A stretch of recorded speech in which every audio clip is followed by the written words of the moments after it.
Hey there, this is Victor. Hope you're doing well. In today's video, I wanted to share with you 5 simple things that you can do right now to reduce your website's bounce rate.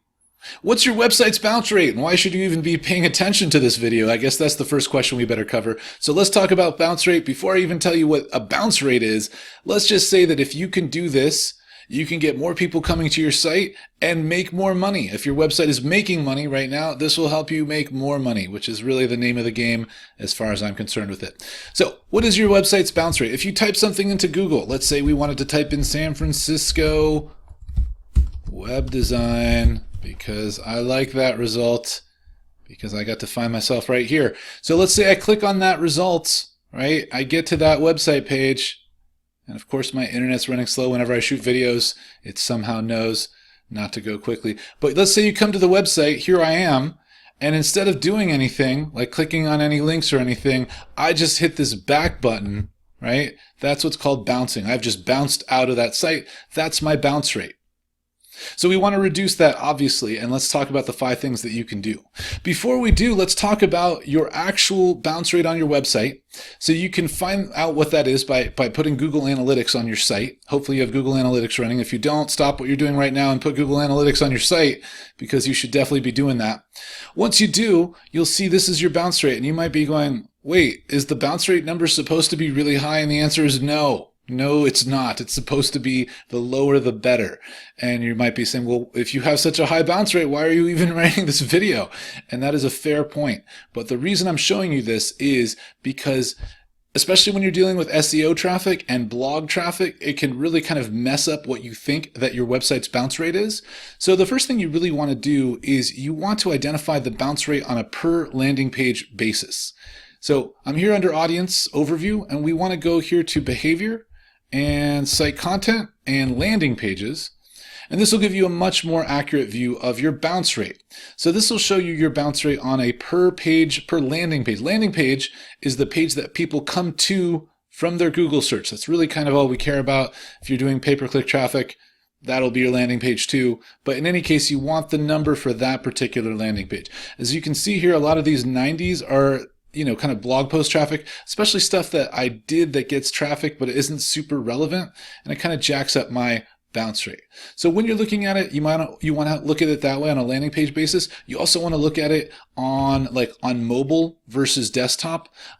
This video isn't about Google Analytics segmentation, but just note that your bounce rate is going to vary depending on your mobile traffic or desktop traffic, as well as which landing page you're going to.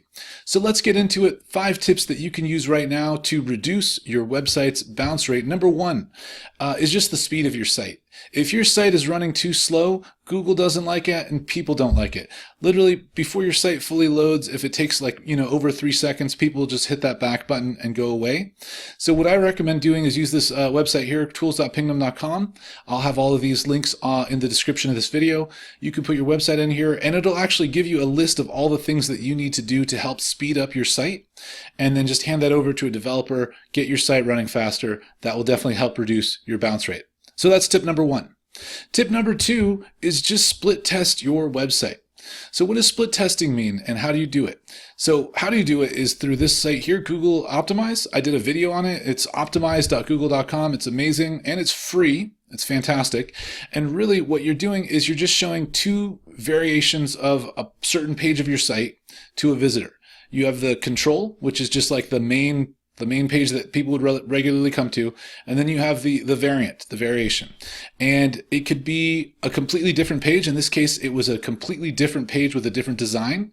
It turned out that the result, in this particular example, I did a video on it, that I got twice as much traffic, or twice as much conversions from the same traffic through that one test.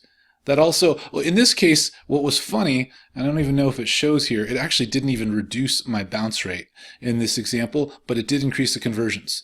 But you can use this to reduce your bounce rate as well. So Google Optimize is tip number 2. If you want to learn more about Google Optimize, watch the video I did on the subject.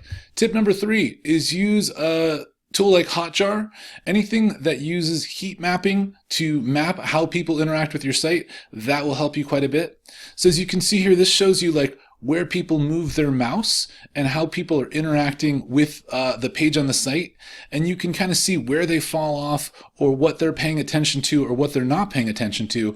And then you can update or change your content based off of that. So any kind of heat mapping tool, I like to use HotJar, is great.